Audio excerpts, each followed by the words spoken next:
Rasulullah, kepada sahabat-sahabatnya Rasulullah, kepada tabi'in, tabi'ut tabi'in, dan juga kepada para pewaris ajarannya yaitu ulama. Mudah-mudahan Allah sampaikan dan janjinya Nabiullah Muhammad SAW menyampaikan kita ini kelak meninggal dan bersama dengan orang-orang yang dicintainya. Kalau kita ini cinta kepada Rasulullah, kelak Rasulullah pun akan bersama dengan kita. Maka dengan kitanya banyak bersolawat, harapan besar kita kelak di yaumul qiyamah Allah masukkan kita dalam barisan Rasulullah. Amin. Allah takdirkan kita wasilah bisa berjumpa dengan Allah dengan syafaatul ujmanya baginda Rasulullah Muhammad sallallahu alaihi wasallam. Di dalam hadis itu disebutkan orang yang baik, paling baik terima kasihnya adalah paling baik syukurnya kepada Allah. Malam yaskurin nas yaskurillah, ya, ma yashkurun nas yaskurillah. Orang yang berterima kasih kepada manusia biasanya dia bersyukur kepada Allah. Orang yang tidak pernah berterima kasih kepada manusia adalah orang yang tidak pernah bersyukur kepada Allah Subhanahu wa taala. Kenapa? Karena manusia ini adalah wasilah untuk bisa kita dekat dengan Allah Subhanahu wa taala. Karenanya kita haturkan terima kasih kepada para pengurus Masjid Raudatus Shalihin, ya, betul ya, Masjid Raudatus Shalihin. Karena wasilah para pengurus yang diwasilahkan oleh Ustadz Bustami, hadirlah saya di sini. Karenanya kita haturkan terima kasih kepada para pengurus DKM Masjid Raudatus Shalihin, dari yang paling atas, ya, pembinanya, ketua DKM-nya, dan juga pengurus-pengurus yang lainnya. Mudah-mudahan oleh Allah disehatkan. Bukan saja sehat tapi afiat, diberikan umur panjang dalam ketaatan kepada Allah, dan juga dimudahkan rezekinya, dijauhkan dari berbagai macam bala bencananya, dan dimudahkan dalam segala urusan kebaikannya. Keluarganya dijadikan bahagia dunia dan akhiratnya. Juga termasuk seluruh jamaah yang hadir di sini ataupun yang menyimak melalui live streaming. Mudah-mudahan oleh Allah senantiasa terus kita dijaga oleh Allah iman, Islam, mudah-mudahan ihsan secara kafah. Amin ya Allah ya Rabbal alamin. Karena nikmat yang tertinggi itu adalah nikmat iman dan Islam. Hidup panjang tapi nggak ada iman, maka hidup akan tersiksa. Jemaah yang dimuliakan Allah Subhanahu wa taala, tema kita judulnya beragama itu perlu ilmu. Berdasarkan dengan judul tema ini ada dua term yang kita harus bahas, satu agama, satu ilmu, ya. Nah, saya mau tanya dulu kepada jamaah sesuai dengan pengetahuannya, yang disebut dengan agama itu apa sih? Yang sepengetahuan Bapak Ibu, agama itu ad-dinun nasihah, itu kalau udah masuk lebih spesifik gitu. Ini umum dulu, agama itu apa sih? Dekat, ya. Itu dari mana Bapak tahu?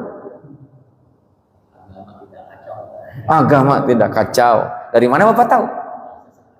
Bahasa Sanskerta. Nah, ini kan ini perlu ilmu pengetahuan kan. Agama itu apa? Nanti baru spesifik, karena agama itu banyak. Nah, tahu dulu agama itu apa. Nah, jamaah yang dimuliakan Allah Subhanahu wa taala, Bapak Ibu beragama enggak? Beragama. Nah, agama itu apa? Aturan, ya. Kalau bahasa Sanskerta itu agama itu dari dua suku kata a dan gama. A artinya tidak, gama itu kacau, artinya tidak kacau. Maka orang yang beragama harusnya nggak ngaco. Betul nggak? Itu bahasa Sanskerta. Karena agama itu sendiri pun dalam bahasa Arab nggak ada agama, adanya Din. Gitu. Ini bahasa Indonesia karena judulnya bahasa Indonesia. Ya, beragama harus berilmu. Nah, jemaah yang dimuliakan Allah Subhanahu wa taala, saya coba tanya sama IA ya, Pak. Agama itu apa? Ngaco jawabnya. Katanya benar ya kan. Karena saya udah baca dulu. Ya kan. Tanyain jumlah agama ada berapa? Nggak ada yang tahu. Ya, ya. Sekarang ini anak-anak Gen Z, Pak, itu lebih percaya kepada AI, kepada ZGPT, ya, ChatGPT dibandingkan kepada Ustadz. Ya, anak-anak Gen Z itu. Saya pernah suatu ketika ceramah di sebuah masjid, itu ada anak Gen Z, Pak. Saya ceramah lihat handphone, saya dalam hati nih anak nih main handphone mulu nih. Rupanya dia enggak nyimak, Pak. Dia kan nyimak. Selesai ceramah, dia samperin saya. Ustaz, ceramahnya keren. Kaget juga saya nih. Kenapa emang? Apa yang Ustaz sampaikan cocok sama ChatGPT. Begitu, Pak. Jadi kalau nggak cocok dia nggak mau. Padahal ChatGPT itu buatan siapa? Manusia, Pak. Buatan manusia. Memang kenapa? Dia lebih cepat memang karena sudah disetting berdasarkan sistem. Padahal kalau ChatGPT kita geleng-geleng, Pak. Sementara ChatGPT yang buat siapa? Manusia. Berarti antara teknologi AI dengan manusia, hebatan mana? Hebatan manusia, Pak. Manusia hebat. Nah, ini kalau lebih spesifik lagi, kita geleng-geleng lihat manusia pintar. Yang buat manusia siapa? Allah. Itu kalau kita tahu Allah, Pak. Kalau kita nggak tahu Allah, ya udah, pokoknya geleng-geleng doang. Ya. Nah, sebab itulah jemaah yang dimuliakan Allah Subhanahu wa taala, agama dalam bahasa Arab namanya din. Din ini banyak, Pak.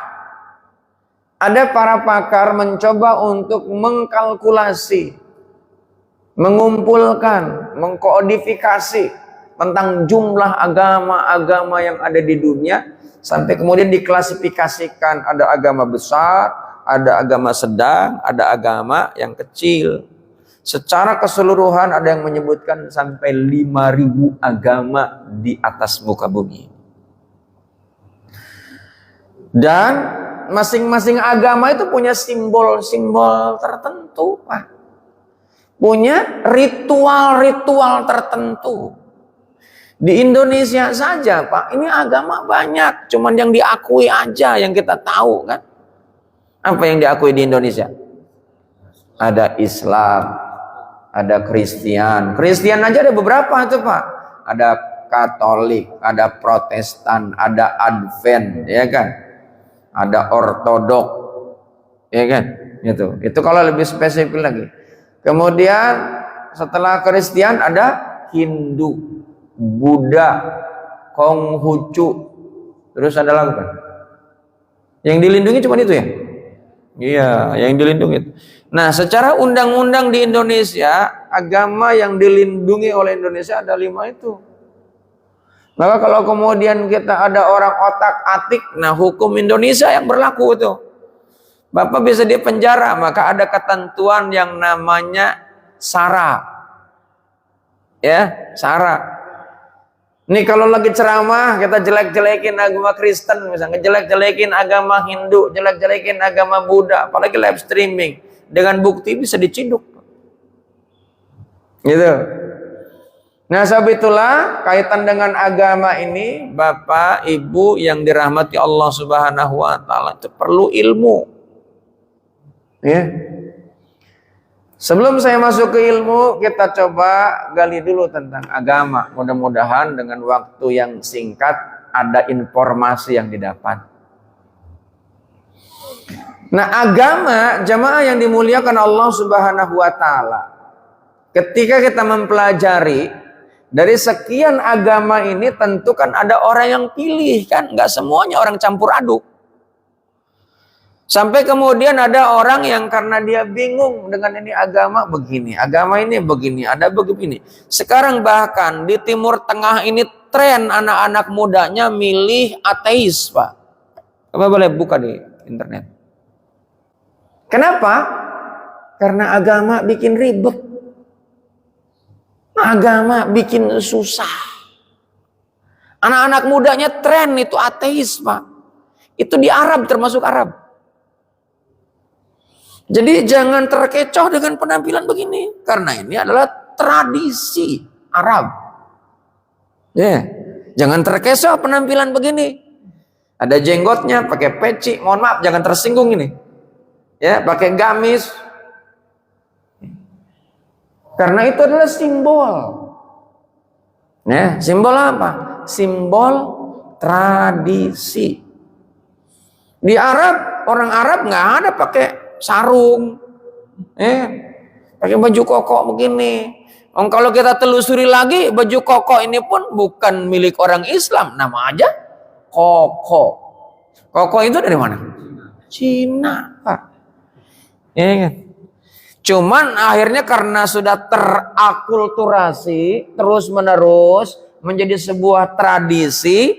Dan simbol yang menggunakan pakaian koko ini adalah orang Islam di Indonesia, yang lebih luas lagi Melayu. Melayu itu, Pak, yang Nusantara itu. Brunei, Thailand, Singapura, Malaysia, ya kan? Itu Filipina. Ya. Jadi jemaah yang dimuliakan Allah Subhanahu wa taala, maka ini pentingnya kita memahami, mengetahui, mempelajari. Nah ini kan mengetahui, mempelajari, itu namanya ilmu. Tapi kita coba sampaikan dulu tentang agama. Nah nanti dari sekian banyak agama itu ada orang yang pilih satu, Pak. Tapi ada orang yang memang gak mau milih. Dia memang gak mau bertuhan, jauh lebih bebas. Gitu kan. Karena nanti jemaah yang dimuliakan Allah Subhanahu wa taala, ketika kita memilih agama itu, maka ada sebuah pemahaman dia karena yakin betul bahwa ini adalah aturan. Jadi agama ini adalah aturan. Agama ini adalah tuntunan. Ya. Agama ini adalah juknis. Agama ini adalah juklak. Petunjuk teknis, petunjuk pelaksanaan dalam hidup, semuanya mengacu ke situ. Tapi nih sebelum ke sana, orang untuk memilih yang namanya beragama, dia akan cari pengetahuan dulu. Kalau orang yang nggak memilih pengetahuan, Pak, nanti dikenal dalam beragama itu, kalau dalam Islam sebetulnya dalam dunia umum pun sama. Ada yang namanya istilah taklid. Ya, ada istilah tasabbuh, ada istilah tasamuh, ada yang namanya istilah ittiba. Ya, ini beda-beda nih. Nanti dalam hal bukan saja agama itu, dalam segala aspek. Taklid itu apa? Taklid itu adalah mengikuti tanpa kita tahu sumbernya. Pokoknya udah, pokoknya gitu kan. Dari mana ini? Iya, dia ini saya percaya sama orang itu yang nyampein. Itu taklid namanya. Ya nggak tahu menau. Ya. Banyak gak orang kayak begitu dalam beragama di Indonesia? Hanya, Pak. Seperti saat ini, Bapak percaya aja, oh ini yang nyampein profesor. Bapak tahu nggak saya profesor asli apa enggak? Pernah lihat nggak ijazahnya? Nah, ya kan. Sekarang lagi rame kan ijazah. Harusnya ditanyain, Pak, bisa nggak kirimin ijazahnya? Nah, gitu. Nah, Ustadz kagak nanyain, ya kan? Udah tulisinnya pengumuman. Wah, hari ini kajian subuh yang ngisi profesor, doktor. Wah, ini asli kagak nih dokternya? Ya kan, nah, gitu kan? Bapak taklid itu namanya. Ya, kali-kali nanti kalau diundang, tanyain, kirimin Pak. Itu ijazahnya, transkrip nilainya, gitu kan. Dijamin gak akan datang tuh Ustaz. Ya kan, ribet soalnya kan. Itu. Jadi jamaah yang dimuliakan Allah Subhanahu wa taala, itu taklid itu begitu. Dia nggak tahu sumbernya. Yang penting udah ikutin aja. Yang kedua namanya tasabuh, Pak. Tasabuh itu ikut-ikutan, biasanya cenderung mengikuti gaya, Pak. Itu namanya tasabuh. Dan biasanya tasabuh itu cenderung gaya yang diikuti yang negatif. Itu. Maka ada kalimat man tasabaha biqaumin fahuwa minhum. Siapa yang mengikuti kaum tersebut, maka dia termasuk bagian kaum dari kaum itu, ya. Kan sekarang ini kan rame. Oh, kamu jangan ulang tahun lu. Ulang tahun kan gak pernah diajarin Nabi. Bid'ah itu, haram ente, masuk neraka ente. Nah, gitu. Itu kayak gitu. Harusnya ngikutin kayak Nabi, kemana-mana pakai gamis. Emang tahu Nabi terus-terusan pakai gamis? Ya, tahu nggak? Ah, iya. Pakai peci, pecinya kayak apa tuh Nabi? Nah, ya kan? Pakai jenggot dong. Kalau ente nggak jenggot, ente nggak sunnah ente. Kan? Ente masuk neraka. Kan? Akhirnya ada orang yang jenggot 2 biji dipiara, gitu kan? Ini pentingnya ilmu. Terus perempuan, sekarang kan lagi tren tuh yang namanya hijrah, betul gak? Lagi tren tuh namanya hijrah, ya. Kalangan artis, kalangan banyak orang yang hijrah itu yang mohon maaf, itu yang tatonya banyak, hijrah. Istilahnya mereka hijrah, ya kan? Apa bagus, ya, nggak ada masalah. Nah, sebab itulah jamaah yang dimuliakan Allah Subhanahu Wa Taala. Nah, setelah mereka memilih agama ini yang paling benar, ada yang orang tidak beragama, itu pilihan. Pilihan. Hidup ini merdeka. Ya, Allah menyampaikan, ini kalau sudah masuk ke Islam nih, karena ini kan di sini Islam semua kan? Ini Islam semua kan? Islam kan? Oh. Nanti kalau masuk lagi ke Islam itu banyak aliran di Islam itu. Nah, jamaah yang dimuliakan Allah Subhanahu Wa Taala, di dalam Islam itu kan karena syarat sebuah agama ini dalam keilmuan, yang syarat menjadikan sebuah ajaran, panduan, rujukan itu dijadikan sebagai agama, secara keilmuan itu harus ada syaratnya. Ya kan, kalau dalam beragama aja ada syarat rukun kan, ada syarat.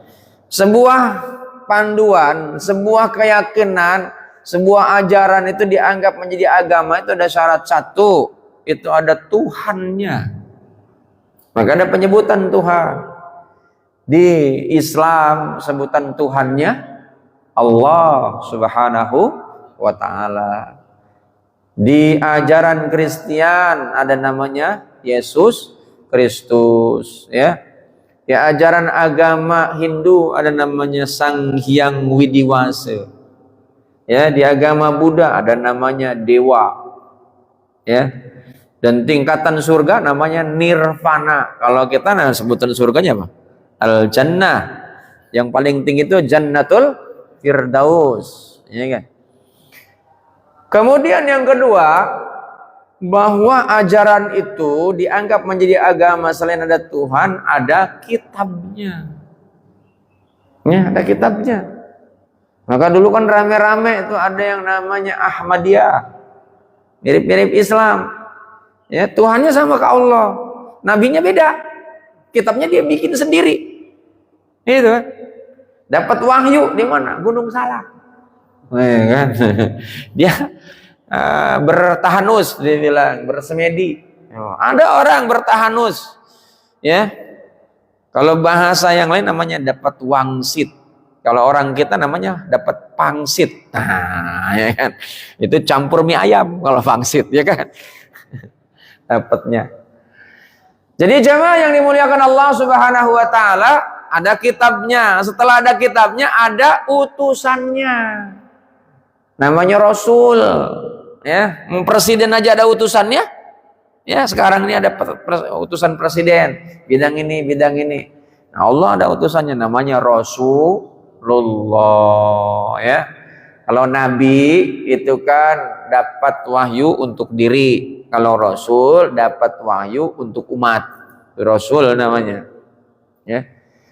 Nah, kemudian dia untuk mendapatkan wahyu itu melalui sebuah proses, dia ikut-ikutan. Dia harus berada di dalam sebuah gua, ya kan, di tempat yang hening, dapat wahyu, dapat ini kayak gitu, Pak.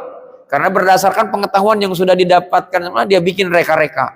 Ada yang dapat wahyu, wahyunya apa? Surat Yasin. Surat Yasin tidak ada di dalam Al-Quran. Dulu ada tuh rame di Jawa itu. Anak muda dapat wahyu apa? Surat Yasin. Surat Yasin tidak ada di Al-Quran. Kalau namanya harus beda gitu kan harusnya. Ya. Jadi ada Tuhannya, ada kitabnya, ada nabinya. Ya. Dan biasanya Nabi punya sahabat, dia bikin juga tuh sahabatnya. Berdasarkan dia. Jadi jemaah yang dimuliakan Allah Subhanahu wa taala, maka tema ini kenapa diangkat? Karena sekarang lagi banyak fenomena ini. Dengan kemajuan teknologi, dengan kemajuan ilmu pengetahuan, kalau kemudian ini tidak diluruskan menjadi berbahaya. Apalagi dengan yang namanya bebasnya berbicara. Di Indonesia ini paling bebas Pak ngomong, Pak. Benar? Indonesia ini surga bagi orang yang senang ngomong, Pak. Di luar, Pak, ngomong dikit diciduk, Pak, pemerintah. Nggak usah jauh-jauh ke Malaysia, Pak. Saya mau ceramah di Malaysia itu, Pak. 2 bulan sebelumnya harus mengirimkan data, Pak. Siapa ini orang segala macam itu kan. Ada bukunya harus dikirimin dulu. Jadi begitu, Pak. Di Brunei juga begitu, Pak. Nggak sembarangan tuh. Penceramah itu ada sertifikatnya dari pemerintah. Di Indonesia penceramah pakai sertifikat, Pak. Belum aja sertifikatnya kalau udah rame duluan. Ya kan? Indonesia ini paling bebas. Di Arab Saudi sendiri pun, Pak. Itu yang namanya aliran saja, Pak. Nggak boleh, Pak, sembarangan, Pak. Beda aliran. Ada yang nyampein, ciduk, Pak. Di Indonesia itu bebas, Pak. Apa saja, Pak, bebas. Yang meskipun undang-undang itu mengatur bahwa agama itu hanya 5, di sini, Pak, ada yang namanya Sunda Wiwitan, ada namanya aliran kepercayaan, ada namanya kejawen. Bebas nggak? Bebas. Nggak ada, Pak. Yang diciduk-ciduk nggak ada, Pak. Ini kan orang meninggal dinyanyiin ini kidung. Nggak apa-apa, silakan aja, itu kan haknya. Jadi jemaah yang dimuliakan Allah Subhanahu wa taala, jadi yang namanya agama itu aturan. Ada yang kemudian aturan itu dibuat sendiri, Pak. Kayak organisasi, Pak. Dibuatlah aturan. Ini begini aturannya. Sepakati, ya udah sepakat semuanya. Ada pemimpinnya, ada utusannya, itu udah sepakati gitu kan. Sudah ya, jangan macam-macam. Kamu harus taat kepada ini segala macam. Sampai kemudian, Pak, itu kan rame itu viral, Pak, di dunia medsos itu. Ada yang namanya film di Malaysia namanya Bid'ah. Pernah lihat? Dengar? Saya sih nggak lihat, cuma sepintas-pintas doang gitu. Tapi isinya agak cukup mengejutkan lah gitu kan. Ya. Jadi jemaah yang dimuliakan Allah Subhanahu wa taala, karena sangat mungkin, Pak, ketika kita nggak dapat informasi yang begitu sangat akurat, Pak, ada orang yang bahkan mungkin nggak peduli tuh apa isinya, yang penting tuh orang yang dilihat. Sampai ada orang yang mengatakan begini, ini kalau kamu nanti meninggal, bawa tulisan saya, nanti taruh di bawah kepalanya ketika dia meninggal. Nanti kalau malaikat di alam kubur nanya, itu dia akan diselamatkan dengan tulisan itu. Kenapa? Karena dia begitu dekat dengan malaikat itu. Mana ada begitu ajaran, Pak? Pernah dengar nggak kalimat itu? Ada lagi, Pak.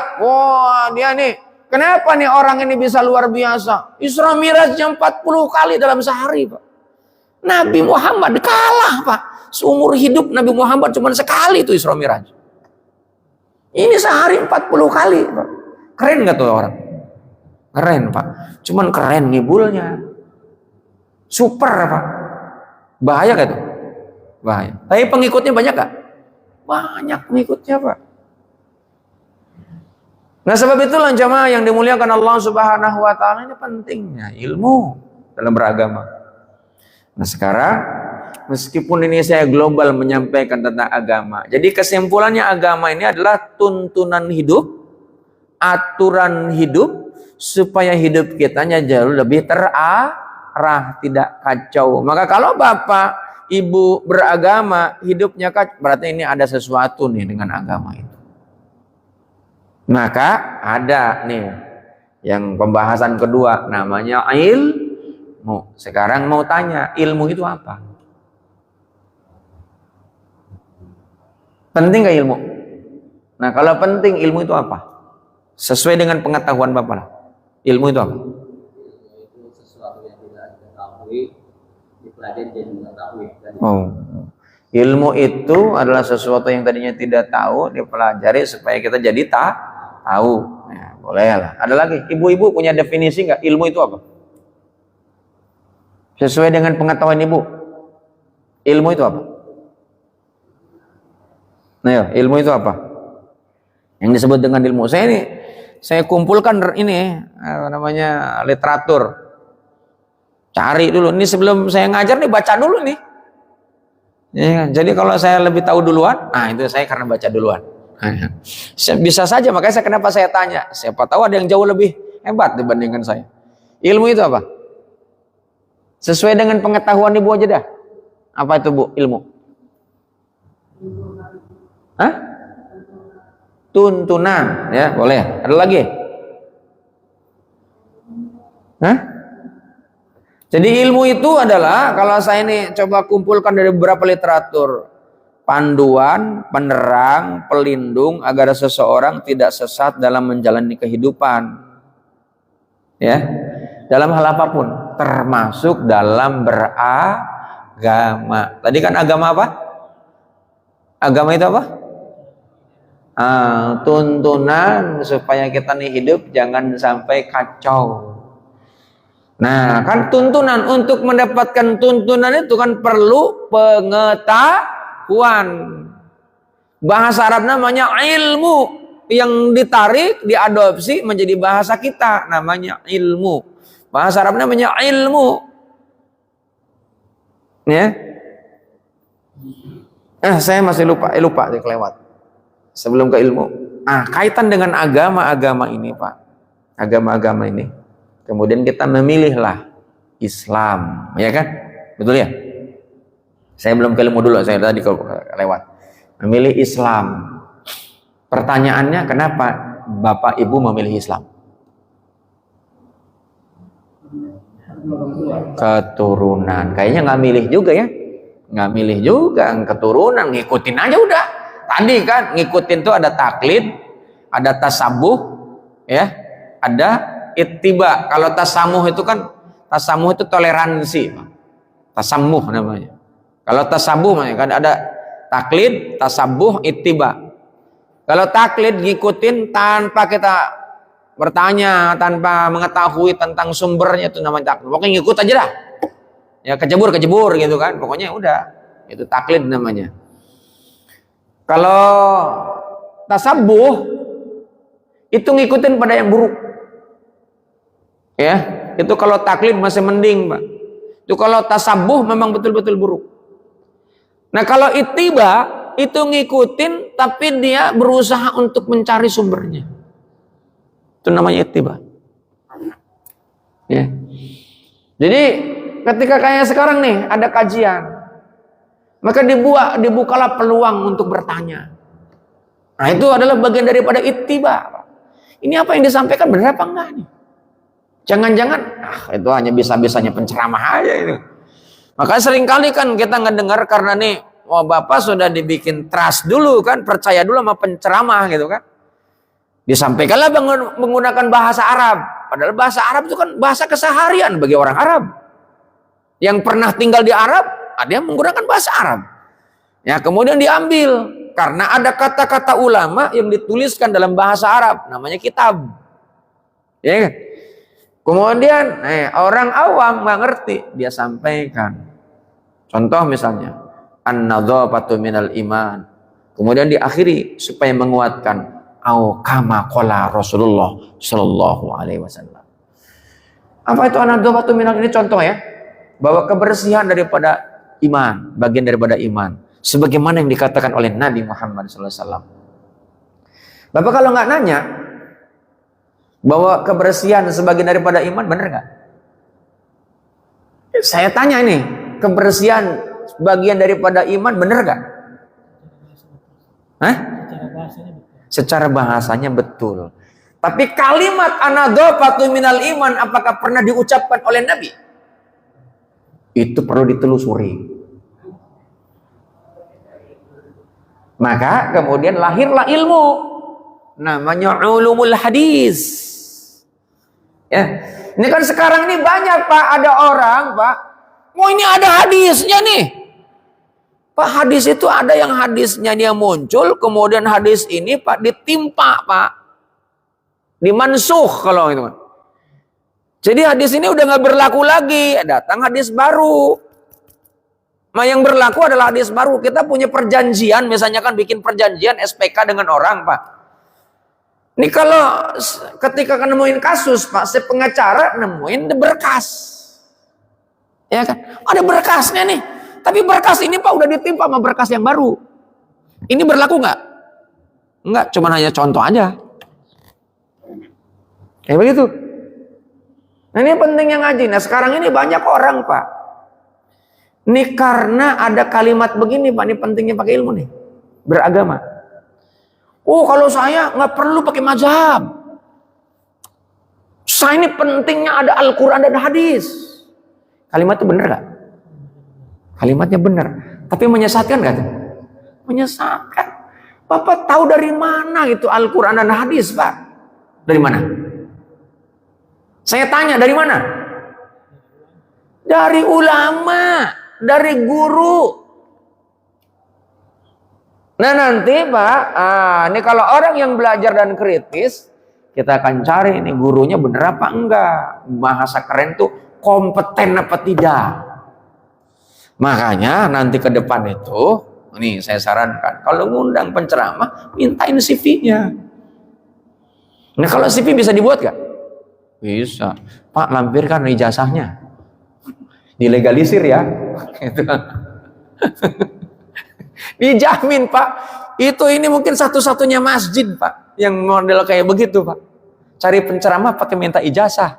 Paling nanti dia balik lagi, emang lu mau bayar honor saya berapa? Kan coba digituin Pak sama ustadznya. Wah, ribet gitu. Ribet Pak udah. Tapi memang itulah kalau pengen menjadi orang yang berilmu Pak, memang ribet Pak. Nggak main sembarangan aja.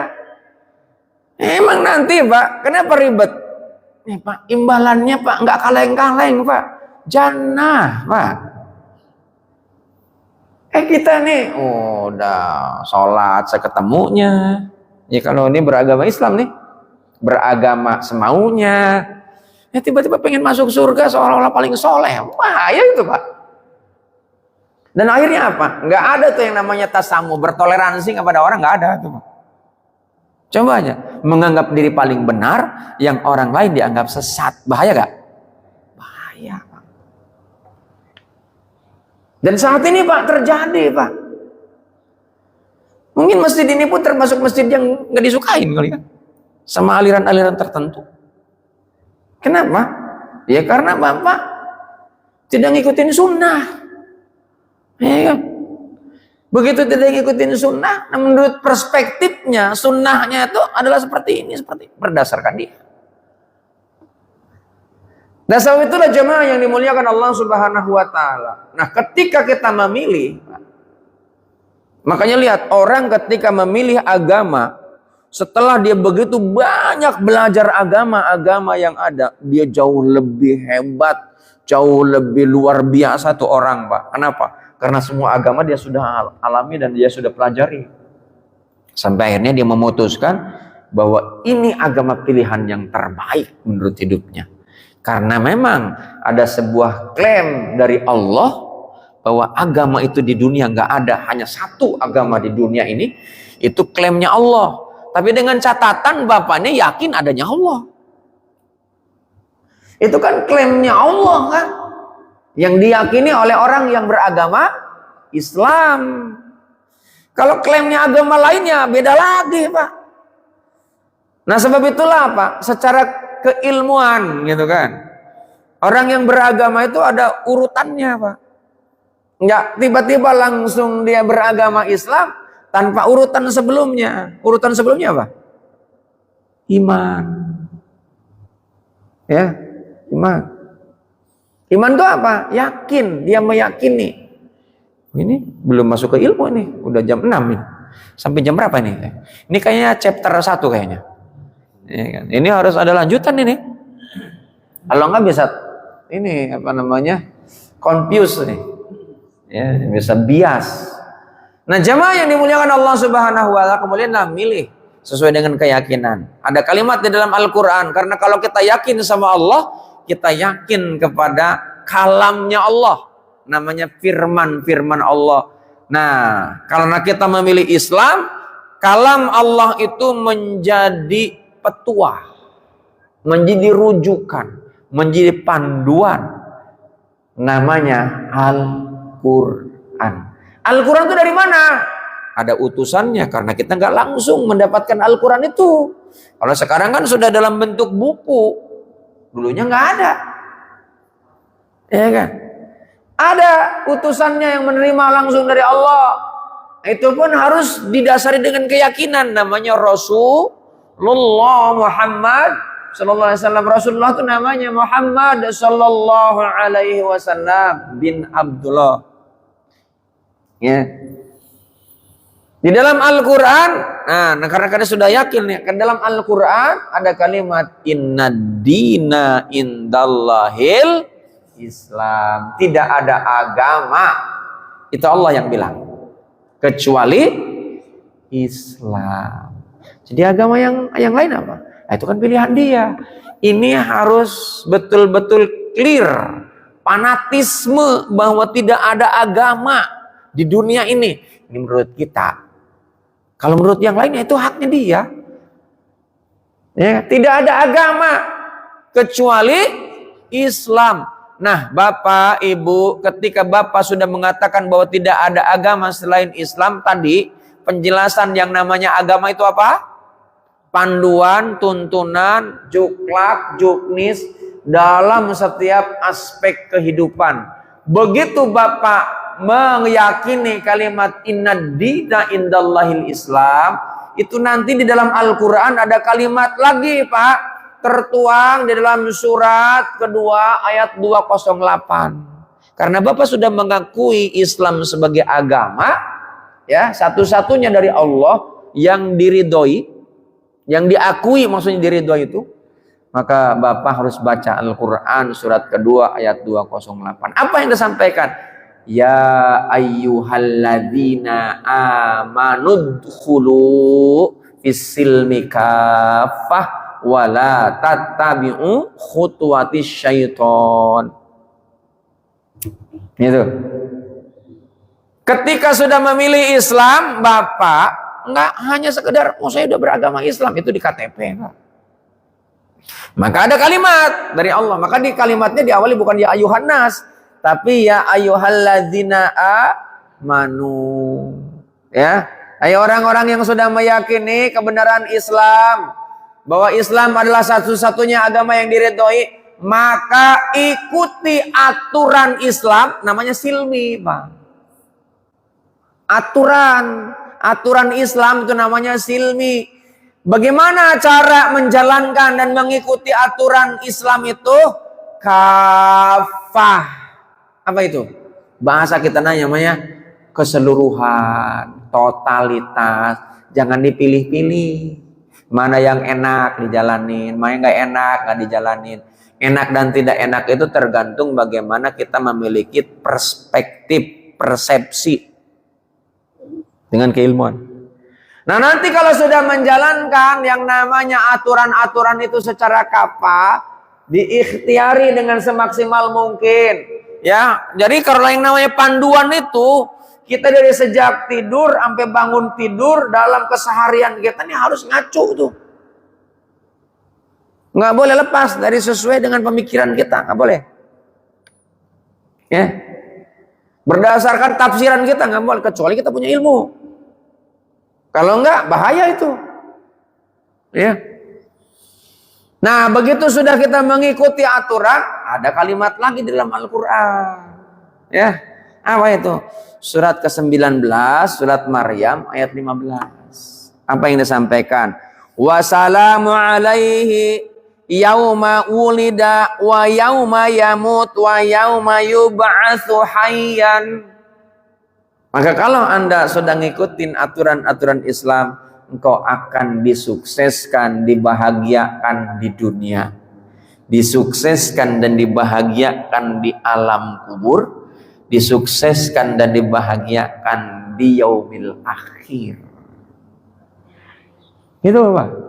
Itu berdasar semua, bukan hanya asal bunyi. Tapi kalau kemudian kita nih tidak kafah, ya nggak tahu kita. Ya kan? Nah, cuman ada klaim personal, klaim kelompok. Saya sudah kafah semuanya, ya kan? Pakai celana isbal, ya kan? Cingkrang, ya kan? Terus apalagi? Oh, saya pakai jenggot.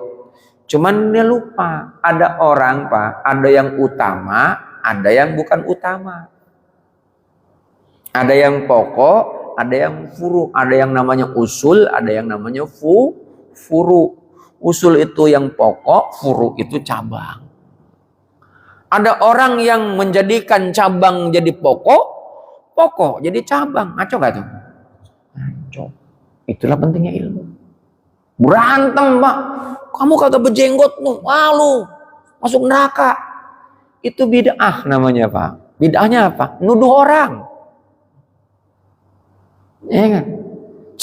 Celana lu kagak cingkrang, jelek-jelekin orang, merasa diri paling benar. Itu bid'ah Pak, bid'ah paling sesat Pak. Dengan apa? Riya, ujub. Ya kan?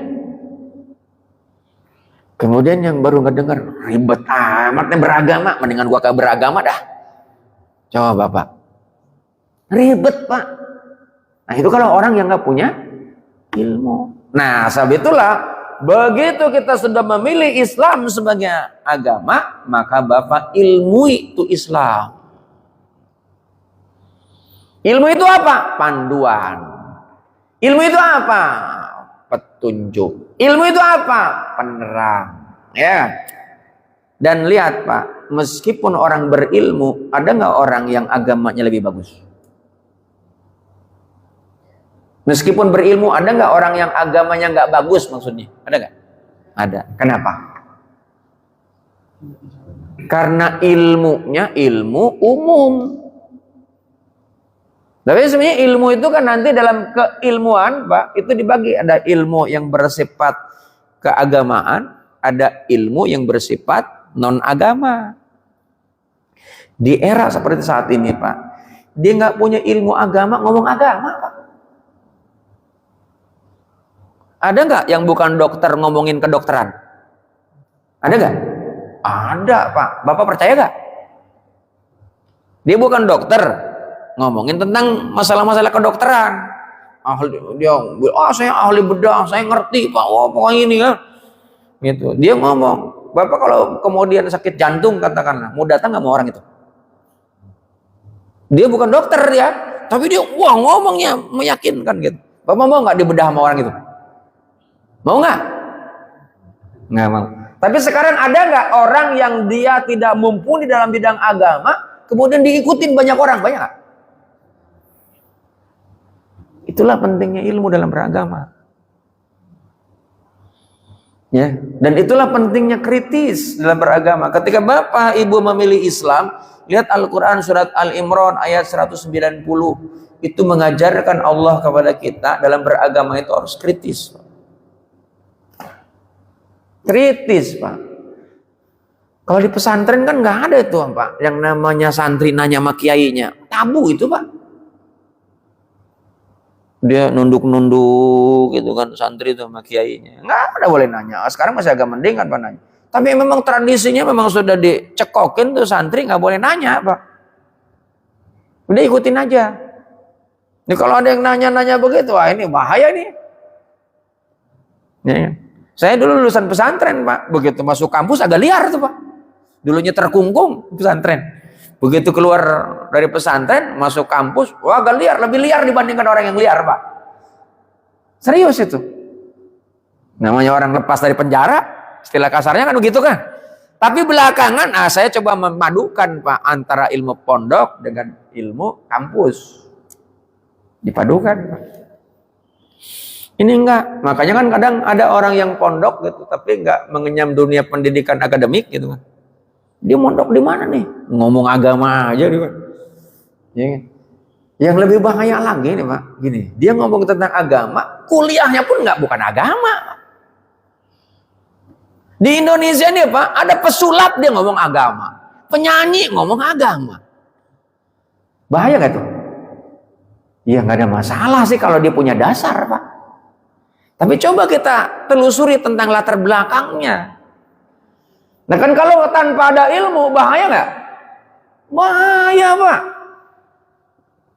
Ya kan? Memang itu ada larangan, Pak, dalam Islam itu, Pak. Ketika berbicara tentang agama tanpa didasari dengan ilmu, Pak, itu kesesatan, Pak. Kesesatan, Pak. Sebab itulah Bapak kalau ngaji, Pak, Bapak cari tahu dulu. Cari tahunya jangan sama jamaah yang fanatik di situ. Cari tahu dengan yang lain supaya jauh lebih objektif gitu kan. Karena kalau yang memang fanatik pasti ngebelain, Pak. Gitu, cari dulu, Pak. Tapi kalau Bapak hanya sebagai sebuah experience gitu untuk pengalaman, nggak ada masalah, Pak. Masuk aja udah. Kita yang penting makanya harus siap. Maka kalau dulu di UIN tuh, Pak, ada yang namanya akidah filsafat. Dikunci oleh akidah. Tapi kebanyakan, mohon maaf nih, dari live nih, kebanyakan orang-orang lulusan yang akidah filsafat agak liar, Pak. Menurut orang-orang awam, liar pemikirannya. Yang memang juga gak sepemahaman dengan kebiasaan yang ada.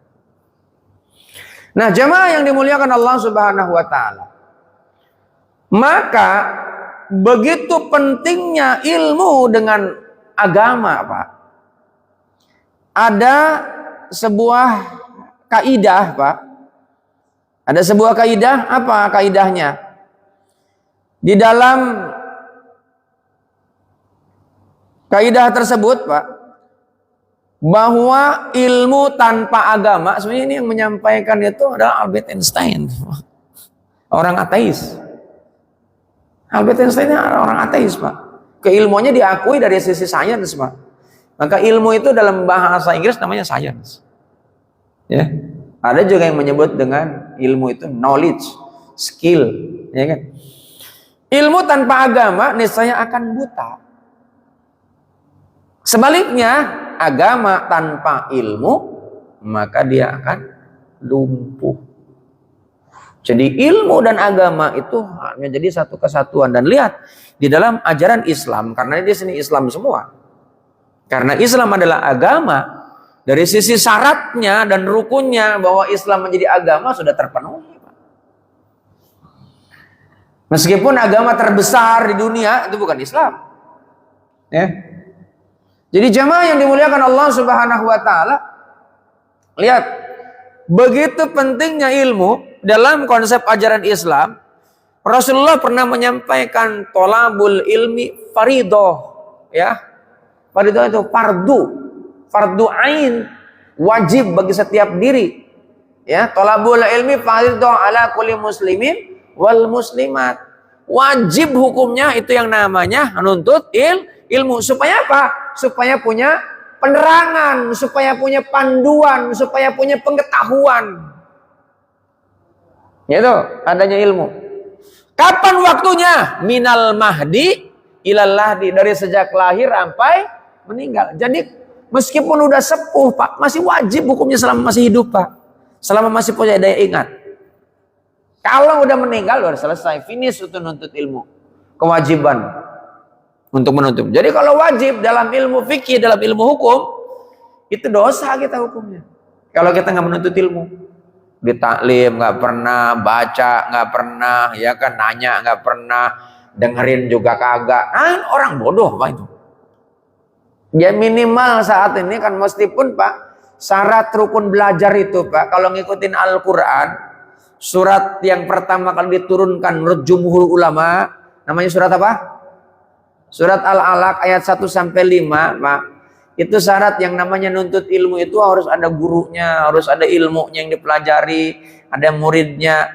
Begitu ada guru dan murid, ada proses ngajar mengajar, ya, pelajaran. Maka supaya dapat ilmu, Al-Quran mengajarkan Iqra bismi rabbikal ladzi khalaq, khalaqal insana min 'alaq. Iqra wa rabbukal akram. Alladzi 'allama bil qalam.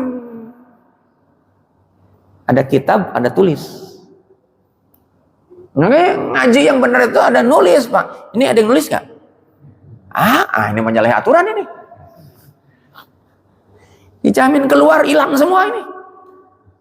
Ya kan? Itu kalau ngikutin Al-Quran, kagak sunnah nih Bapak. Ini kalau gitu. Sunnah siapa? Sunnatullah. Ya kan? Ada sunnah Nabi, ada sunnah Allah. Namanya sunnatullah itu hukum alam, Pak. Maka kalau orang yang nggak nulis, dijamin lali Pak keluar dari sini.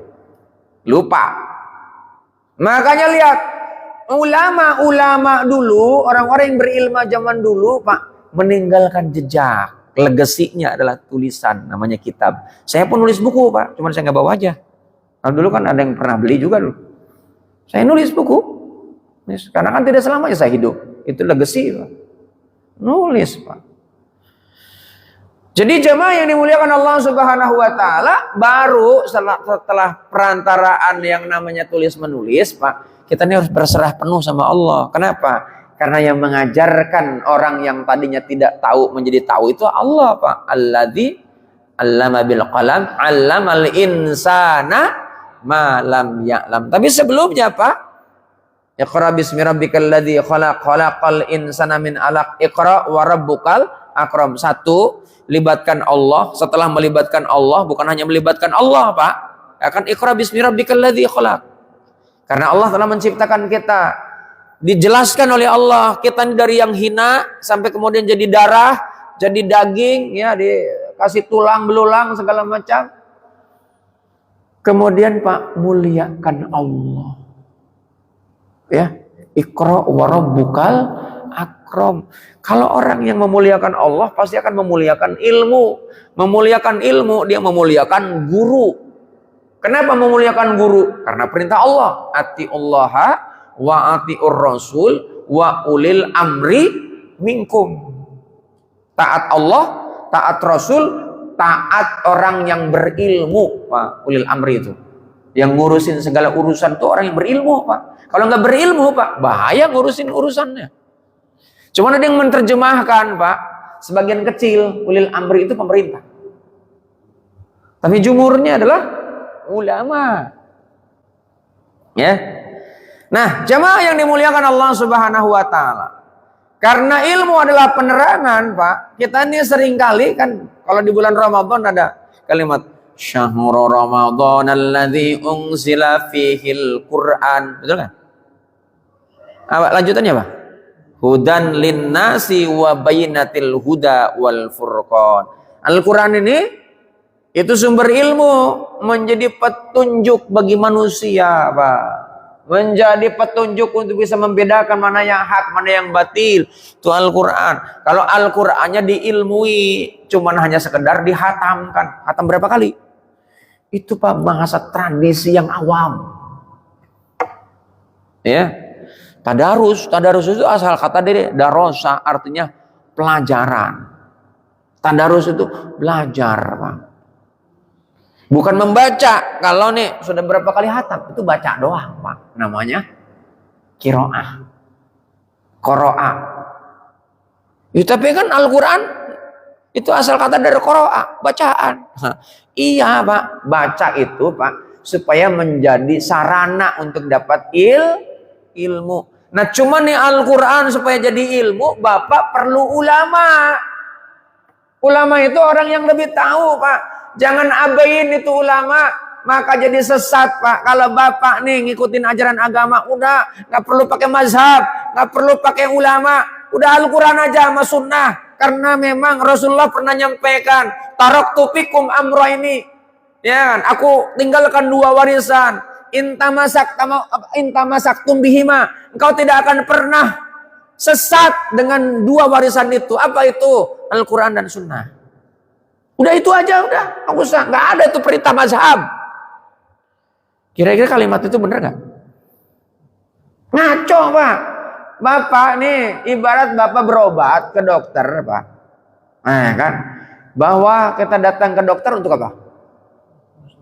Untuk konsultasi. Terus Bapak Ibu kan katanya kalau yang namanya berobat itu supaya sehat, minum obat kan? Udah nggak perlu dokter. Ngapain? Saya udah ambil obatnya aja. Nah kalau Bapak Ibu nih yang namanya itu berobat pakai obatnya nggak pakai panduan dari dokter yang punya pengetahuan. Sudah dibebaskan, nggak usah pakai yang namanya dokter. Ya kan? Bapak Ibu udah salih, ambil aja tuh di gudang apotek.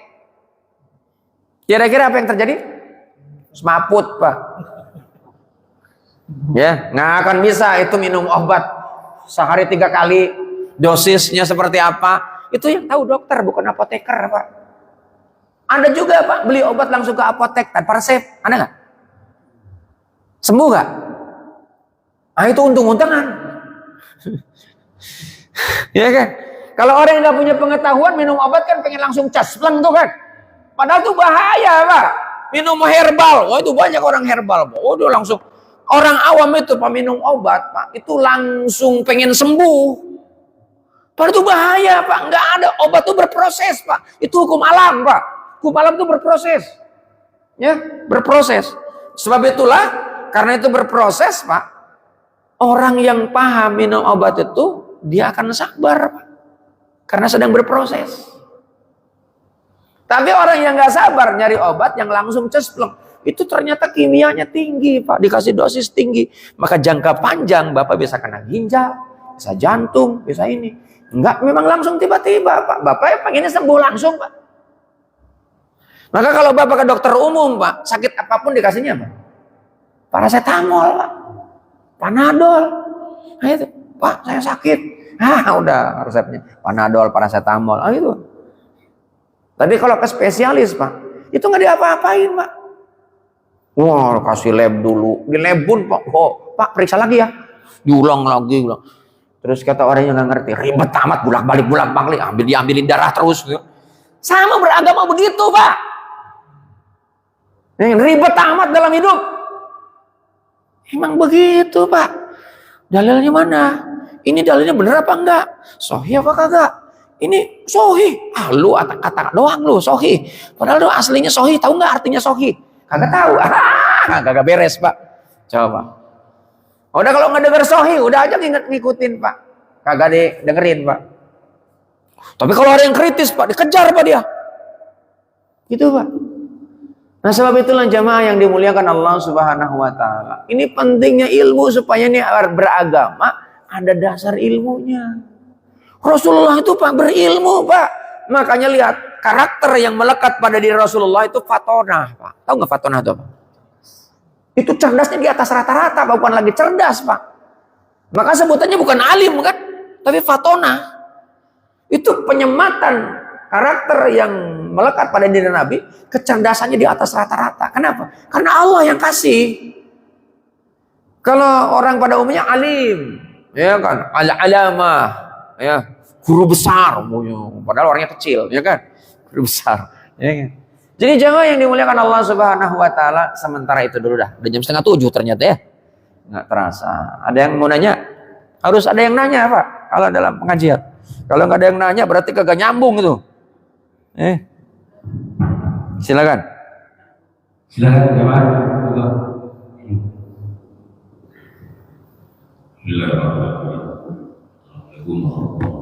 Assalamualaikum warahmatullahi wabarakatuh. Saya lebih cenderung dulu Profesor. Hah? Oh, saya lebih senang dipanggil Kang, Pak. Kang Kana, ya kan. Saya ini bukan kiai, bukan ustadz. Ini penampilan begini menyesuaikan aja di masjid, Pak. Saya kalau pakai kaos, Pak, nanti diusir, Pak. Jadi saya selama kuliah itu ketemu profesor itu saat tesis di kuliah itu nggak pernah ketemu. Begitu ketemu profesor, nanya gue ringan. Anda nomor poinnya berapa? Lillahi ta'ala lupa saya. Ya, itu aja jawaban.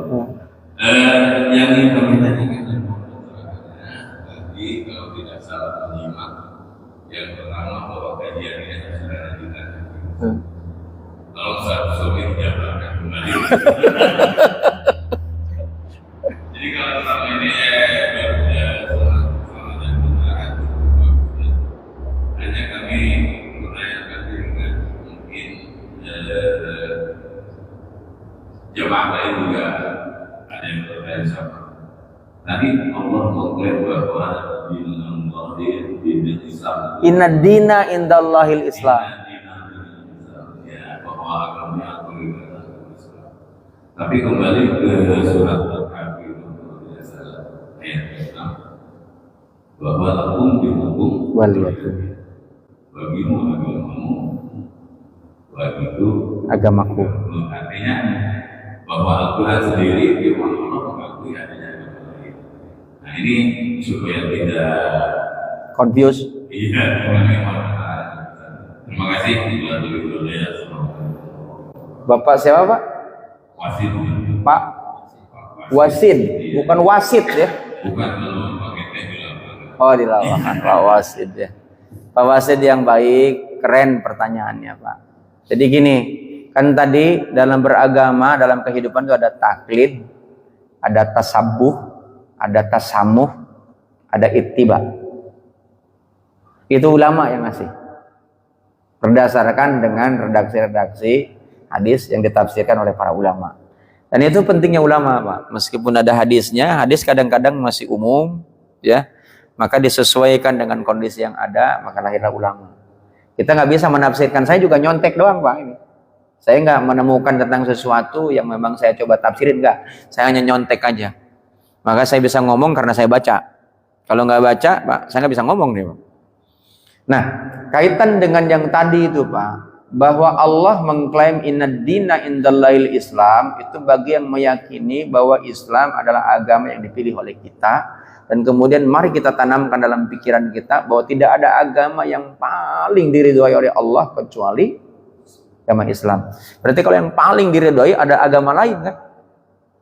Bapak dalam kehidupan memilih yang terbaik atau yang baik? Yang terbaik itu orang yang cerdas, Pak. Kalau orang yang biasa-biasa saja, enggak, yang penting hidup dah. Ya kan? Udah mangan ramangan yang penting ngumpul. Nah, itu orang awam, Pak. Ya, makanya nggak maju-maju, Pak. Tapi kalau orang Padang maju, Pak, meskipun selangkah lebih depan. Kenapa? Buka lapaknya di depan toko orang Cina, ya kan? Maka selangkah lebih maju. Itu kan. Itu orang Padang. Ada orang Padang sini. Mau banyak kan? Itu seloroh aja, Pak, seloroh. Jadi jamaah yang dimuliakan Allah Subhanahu wa taala, ketika kita ini beragama, kita memilih agama yang diridhoi apalah agama yang biasa aja? Diridhoi. Di dunia ini bukan tidak ada agama, Pak. Allah bukan nggak tahu, Allah tahu, Pak. Dan bahkan, Pak, saya cuma lupa ayatnya. Di dalam Al-Quran itu ada kalimat, sesungguhnya yang namanya jika sekiranya seluruh isi dunia ini dibikin beriman, maka berimanlah semuanya. Itu ada kalimat begitu. Pernah nemuin Ustaz ya? Cuman saya lupa ayatnya. Tapi ada kalimat begitu. Tapi oleh Allah enggak, Pak. Dibiarkan untuk menentukan pilihan. Tapi untuk menentukan pilihan ini, Allah ini memberikan perangkat kepada kita. Surat ke-16 ayat 78. Wallahu akhrajakum min butuni ummahatikum la ta'lamuna syai'an wa ja'ala lakumus sam'a wal basar wal afidah la'allakum tashkurun. La'allakum tashkurun itu dia menjalankan ajaran agama maksudnya. Bukan bersyukur, tapi ada yang terjemahkan syukur juga nggak apa-apa. Surat ke-16, surat An-Nahl ayat 78. Kita ini nggak tahu apa-apa. Supaya tahu apa-apa, ini Allah udah siapkan untuk alat. Ya, perangkat, pendengaran, penglihatan, hati. Supaya kita menjadi orang yang beragama yang benar. Nah, agama yang benar itu adalah Islam. Oleh Allah, makanya di ayat yang lain pun disampaikan, fa'alhamaha fujuraha wa taqwaha. Allah ini kalau diterjemahkan tekstualnya, Allah mengilhamkan kepada manusia jalan baik, jalan buruk. Maksudnya mengilhamkan itu apa? Allah ini memberikan kesempatan di dunia ini untuk memilih jalan. Nah, berdasarkan ini ada yang disebut dengan hak asasi manusia. Dan agama di negara itu, Pak, itu adalah aturan negara, termasuk aliran. Kalau beragama kan sebenarnya bebas. Ya kan? Nanti ada campur tangan manusia, Pak. Ya, campur tangan manusia. Karena pemimpinnya Sunni, maka diwajibkan seluruh aparatnya Sunni, dan juga yang penduduknya pun ada yang bahkan diktator, Pak, itu harus Sunni. Yang nggak Sunni dibunuh, Pak. Gitu. Ada, Pak, itu dalam perjalanannya. Sejarah itu. Ada yang agama pemimpinnya Kristen, ya ikutnya Kristen, Pak. Kasusnya Spanyol jatuh setelah 900 tahun lebih kan. Itu yang menguasain kan Raja Alexander kan. Dengan Ratu Isabel yang berkongsi akhirnya nikah juga. Padahal beda kerajaan kan. Itu menghancurkan yang namanya Cordoba kan. Andalusia. Yang kemudian berubah menjadi Spanyol. Dulunya itu, Pak, itu 900 tahun lebih. 9 abad. Hancur, Pak. Anda mau Kristen atau keluar dari negeri? Ada yang diem-diem, Pak, dibantai, Pak. Oh, gitu kan. Bahkan ada yang beragama, Pak, mau Islam, tapi alirannya nggak cocok. Mau kamu nggak, bukan cocok. Paling itu diberangus, Pak, pendapatnya. Nggak boleh. Kemudian menentang, penjarain, ada yang sampai mati. Kan kasusnya yang namanya Hasan Al-Banna, ya, Said Qutb. Banyak, Pak, ulama-ulama yang kemudian yang tidak sepemahaman dengan pemerintah yang kemudian ditangkap. Nah, kaitan dengan yang namanya satu itu memang kalimat Allah, yang satu juga kalimat Allah. Tapi ayat Al-Qur'an nggak ada yang bertentangan, Pak. Nah, itu kan yang kelihatan aja menurut kita bertentangan. Lakum dinukum waliyadin itu artinya bertoleransi, Pak. Bahwa di dunia itu tidak semuanya yang beragama Islam. Allah memberikan kesempatan untuk memilih. Nah, Rasulullah memberikan pemahaman kepada kita ad-dunya majra'atul akhirah, bahwa dunia ini ladangnya untuk menuju negeri akhirat. Terserah kita punya ladang mau ditanamin apa. Sudah ditanamin, kalau nggak dirawat ya terserah juga. Kalau pengen panen ya kamu rawat dengan sebaik mungkin. Nah, di samping dirawat, Anda juga harus nanamin, cari bibit yang unggul. Ya kan? Nah, bibit yang unggul itu dalam perspektif Islam namanya tauhid. Ya. Setelah bertauhid ini, Pak, ini nanti ada yang namanya pelaksanaan hukum, namanya fikih.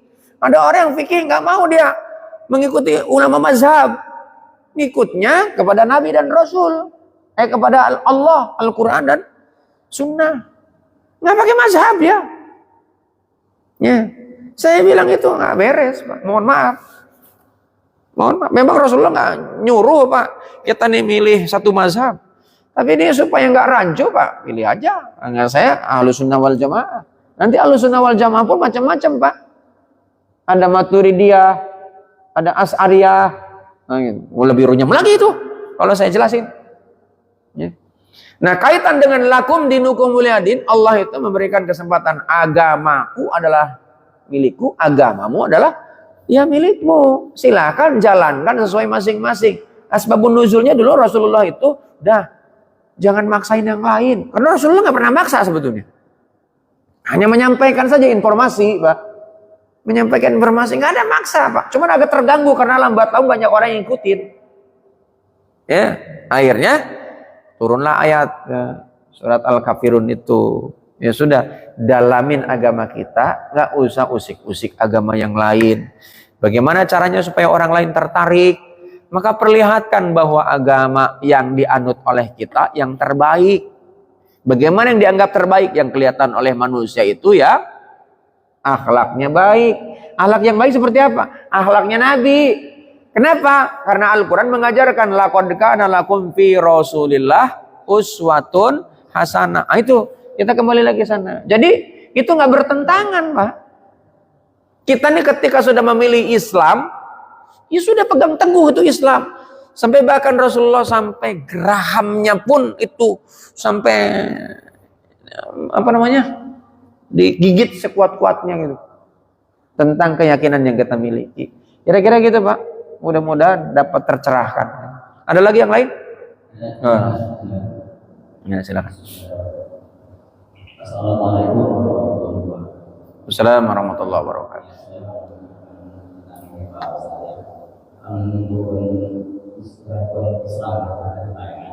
Kenapa? Pertama syahadat. Ini banyak yang pernah saya tanyakan ke Ustaz. Hukum pertamanya yang syahadat. Kedua sholat. Utamakan mana? Ada yang sholat dulu ya sholat. Ini bagaimana? Sebaiknya kita mempelajari syahadat dulu sebelum syahadat.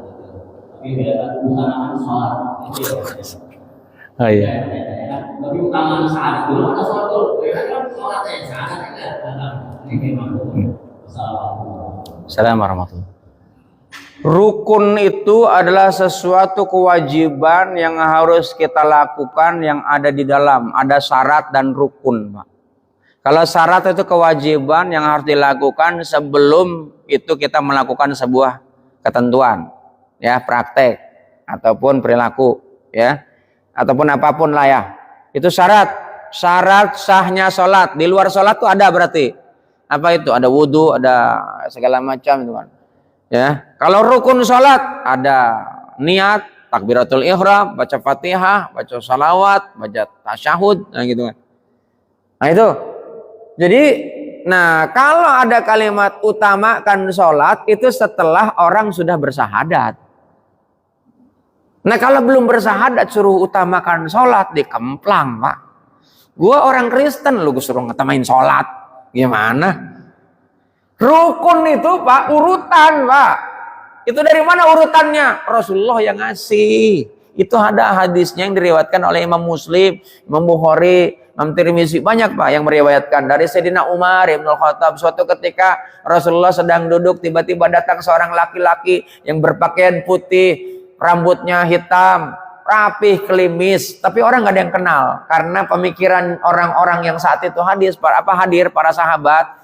Kalau dia orang dekat pasti kenal.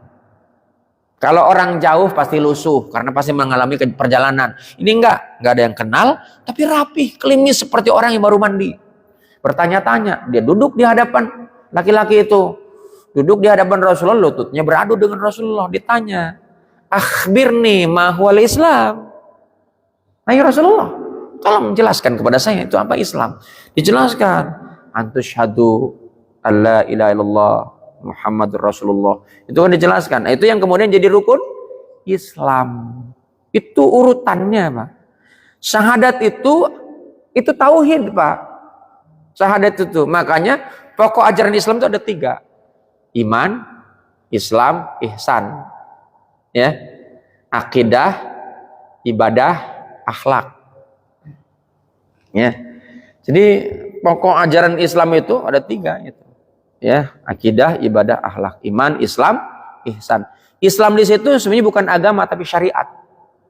Tapi secara garis besar namanya agama Islam. Ya. Nah, iman itu ada di syahadat. Orang kalau nggak beriman nggak akan syahadat, Pak. Gimana mau ngutamain sholat, Pak, kalau nggak syahadat, Pak? Ya syahadat dulu lah urutannya. Tapi ulama itu atau ustadz itu nggak salah karena Bapak udah Islam. Ya kan? Sholat dulu, karena di dalam sholat nanti ada syahadat. Gitu. Utamakan sholat. Di perusahaan-perusahaan yang agama Islam itu kan utamakan sholat daripada kerja. Nggak ada. Saya belum pernah menemukan utamakan syahadat. Nggak ada. Belum pernah nemuin. Ya. Karena itu orang yang bagi yang beragama Islam. Gitu kan. Tapi ini ustadz itu nggak salah. Nah, yang nyampein itu. Kira-kira gitu, Pak. Ibu-ibu nggak ada yang nanya? Oh, ibu-ibu cerdas-cerdas.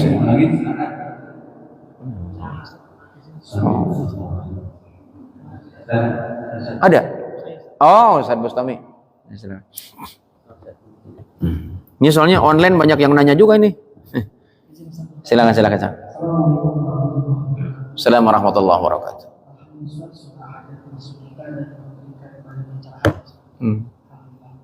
Kami izin bertanya Ustaz, tadi Ustaz bahas tentang taklid. Hmm. Kami izin bertanya tentang taklid. Taklid itu sendiri sama taklidul amal. Apakah ada perbedaan? Taklidul amal. Taklid dan taklid buta. Taklid buta. Karena kita kan para mukallid, para pengikut mazhab gitu. Itu yang pertama. Kemudian yang kedua Ustaz tadi Ustaz bahas tentang jubah, jenggot sebagai adat. Bukan masalah adat.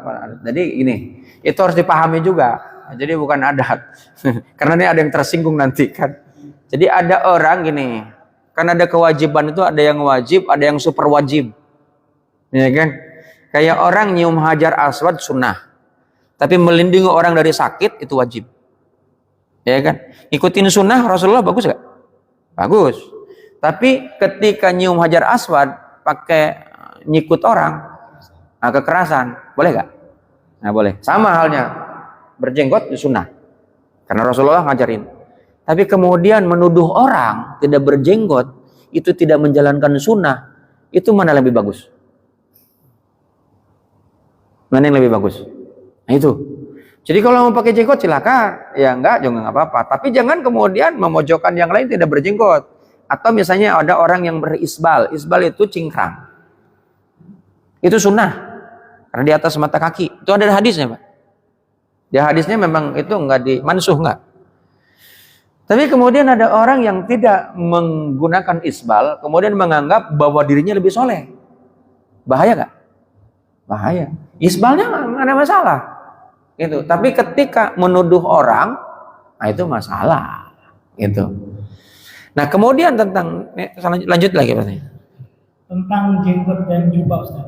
Jadi memang sebagai masyarakat menganggap jubah itu adat. Memang kebanyakan orang Arab bahkan yang joget-joget itu pakai jubah ya. Tapi kalau kata ulama Ustaz, antara ibadah dan adat itu akan dibedakan karena ada dalil. Dalam hadis Nabi itu kan dalam kitab Al-Sunnah bahwasanya pakaian yang dicintai Nabi adalah gamis. Jadi kita menggunakan jubah tidak sekedar sebagai adat, walaupun kebanyakan masyarakat Arab menggunakan gamis. Tapi karena ahab ila Rasul, kemudian padahal adat Arab itu sendiri kan dulunya kan dengan jahiliyah dalam keadaan telanjang.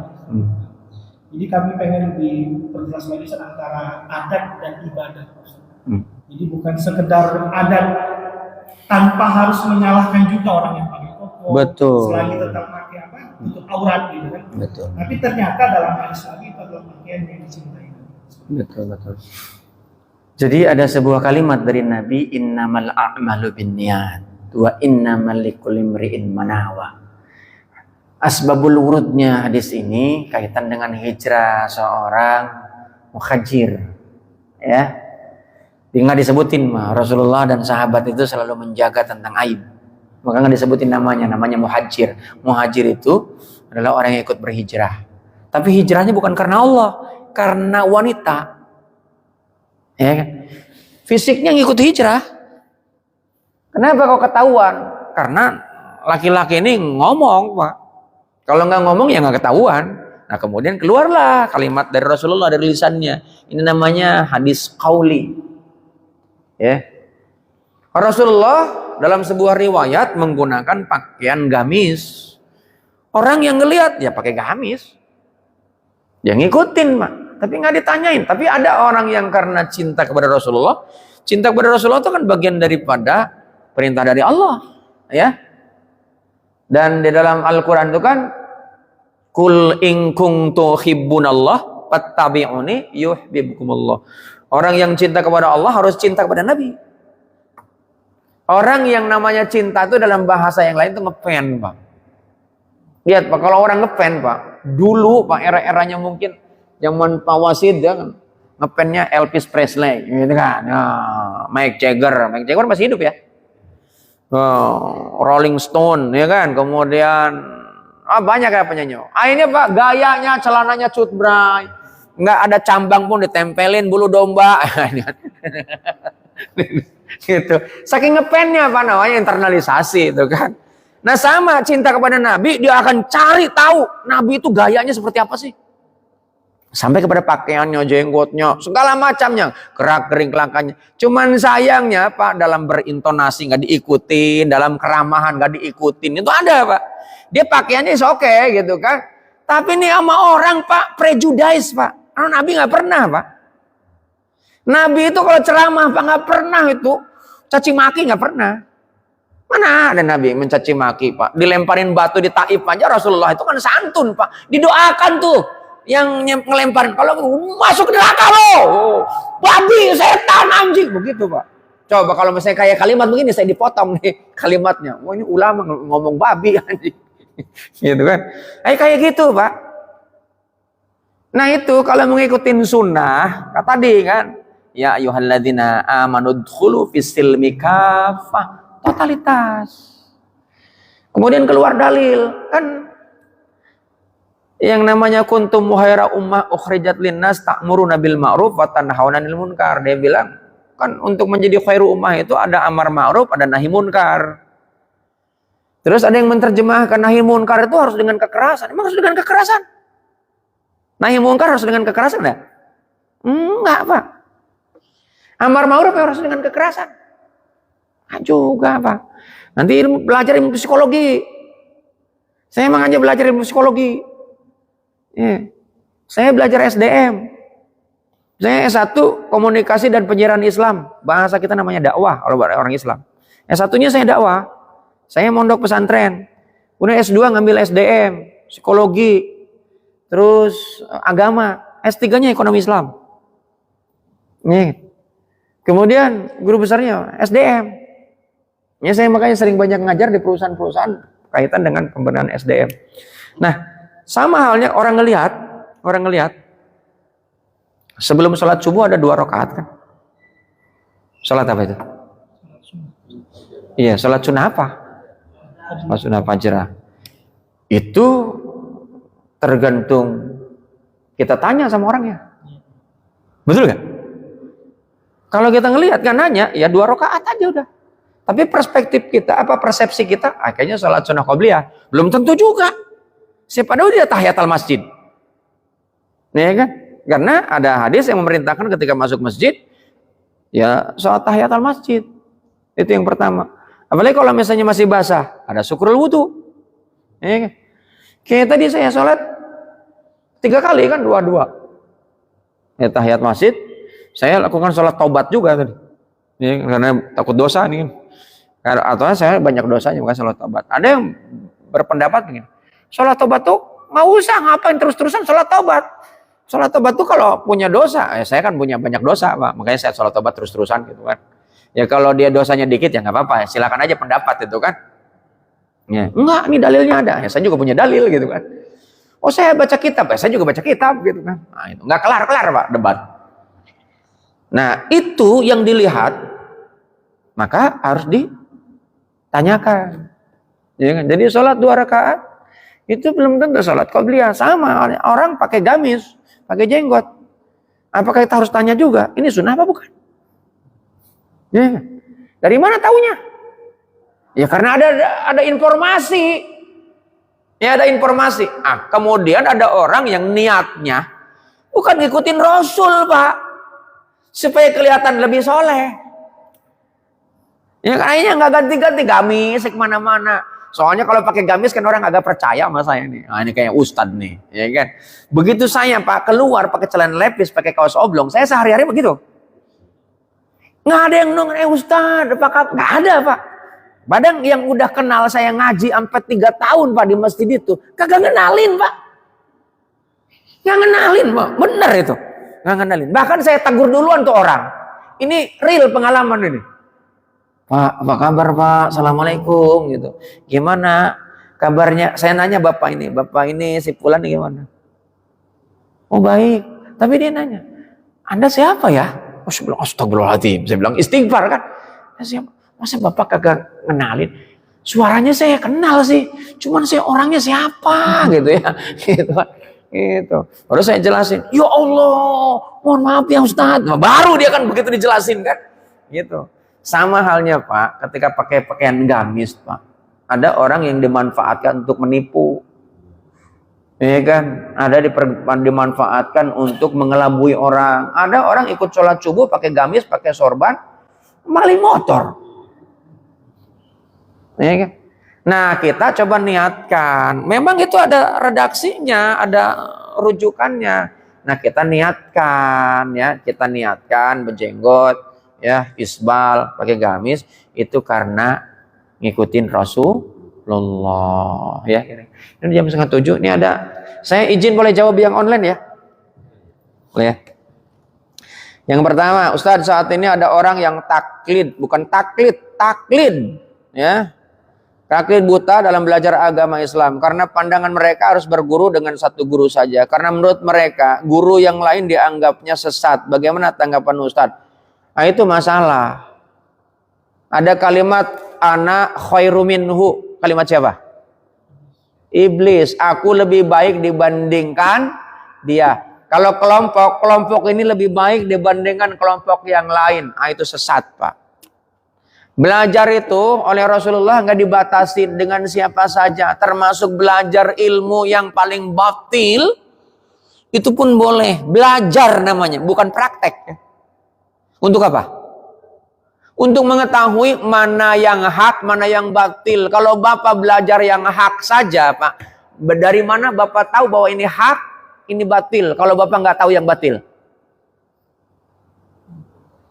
Maka Allah menurunkan fa'alhamaha fujuraha wa taqwaha.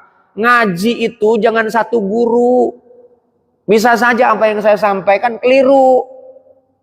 Maka tanya lagi sama guru yang lain, yang jauh lebih mumpuni, yang jauh lebih kompeten.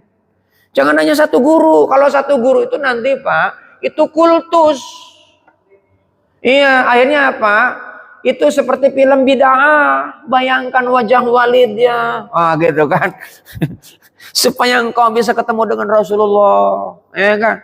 Yang lebih ekstrim lagi, kamu harus saya nikahi secara batin. Wah, gitu. Itu namanya eksploitasi agama, Pak. Khususnya bagi kaum Hawa, Pak. Makanya di film itu, Pak, orang-orang yang kena ya doktrin itu adalah orang-orang yang bermasalah awalnya.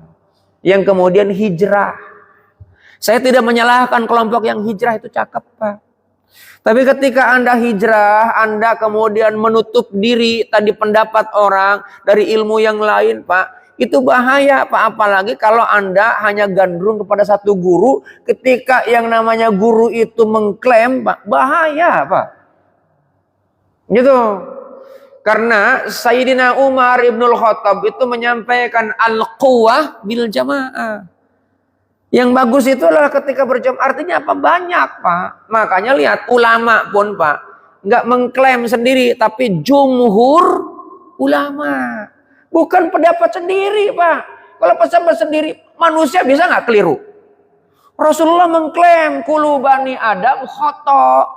Jadi yang namanya kulu di sini, Pak, keseluruhan seluruh manusia, Pak.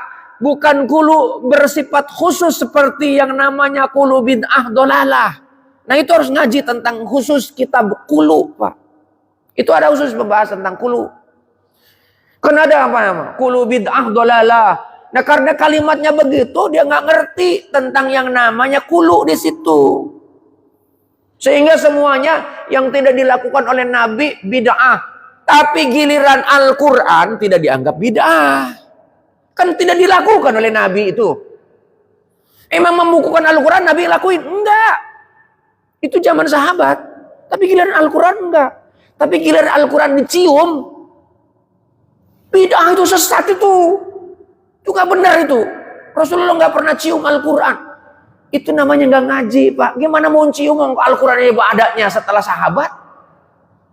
Begitu. Itulah perlunya ilmu. Dan ilmu itu, Pak. Nih saya kasih tahu. Ilmu itu kalau khusus agama, cari guru yang memang jelas. Makanya tadi ini bukan sebuah joke, Pak. Tanyain kalau memang profesor, ada nggak penunjukannya? Kalau memang dia dokter, ada nggak ijazah S3-nya? Ya kan? Nah, tanyain tuh. Ya kan? Dia ngajar di mana? Kampusnya di mana? Gitu kan? Jangan hanya sekedar klaim personal. Ya kan?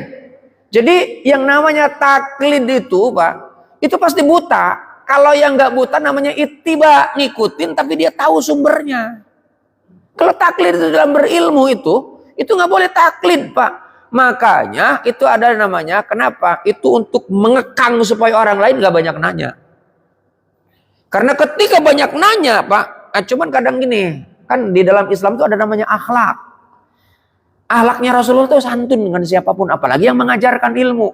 Lihat kalau di kampus itu, Pak, itu nggak ada akhlaknya mahasiswa. Memang tidak semuanya. Itu dosen dikulitin, Pak. Karena mahasiswanya rajin baca, dosennya nggak baca. Wah, Bapak ini cuma duluan doang lahirnya. Ya kan? Nah, sementara ilmunya belum tentu lebih pintar dibandingkan saya. Itu kan songong mahasiswa kayak begitu kan? Betul nggak? Nah iya, Pak. Itu kalau di kampus begitu. Kalau di pesantren, oh Anda jangan banyak nanya, udah dengerin aja. Nah coba kita padukan, Pak. Ya, antara kesantunan dengan keilmuan. Itu barulah ini namanya paripurna, Pak. Itu Islam itu rahmatan lil alamin, Pak. Wa ma arsalnaka illa rahmatan lil alamin. Jadi kalau ngikutin itu bukan hanya buta, Pak, harus nanya. Tapi nanyanya dengan yang santun. Maka kalau belajar ta'lim muta'alim itu dijelaskan oleh seorang ulama yang namanya Syekh Muhammad Jarnuzi, pengarang kitab ta'lim muta'alim. Itu nggak ada murid yang bertanya kepada guru kecuali guru udah mengizinkan. Itu namanya akhlak, adab namanya. Sampai keluar kalimat al-adab fauqal ilmi. Jadi gitu yang pertama, ya. Jadi kalau belajar jangan satu guru. Yang kedua, Ustadz, kalau kita menuntut ilmu dengan guru, apakah kita perlu mencari tahu sanad dari guru tersebut? Perlu. Kalau nggak tahu dia siapa ini, tiba-tiba datang, kenal juga baru. Ya, sekarang itu Pak, untuk cari tahu jejak digital. Ya kan? Itu kalau nanya-nanya sama orang, kalau nanya sama orang yang bersangkutannya kan kadang ada yang marah. Sekarang rata-rata Pak, makan aja masuk digital, Pak. Sebelum doa, upload dulu. Ya, dan itu terekam semua, nggak bisa dihapus, Pak. Update status. Statusnya ditulis. Gitu. Maka cari. Kenapa itu perlu bersanad? Sanad itu sandaran, dan itu saya punya guru, guru punya guru, guru punya guru, terus sampai kepada Nabi. Nggak boleh keputus. Ada yang memberikan penjelasan kepada saya.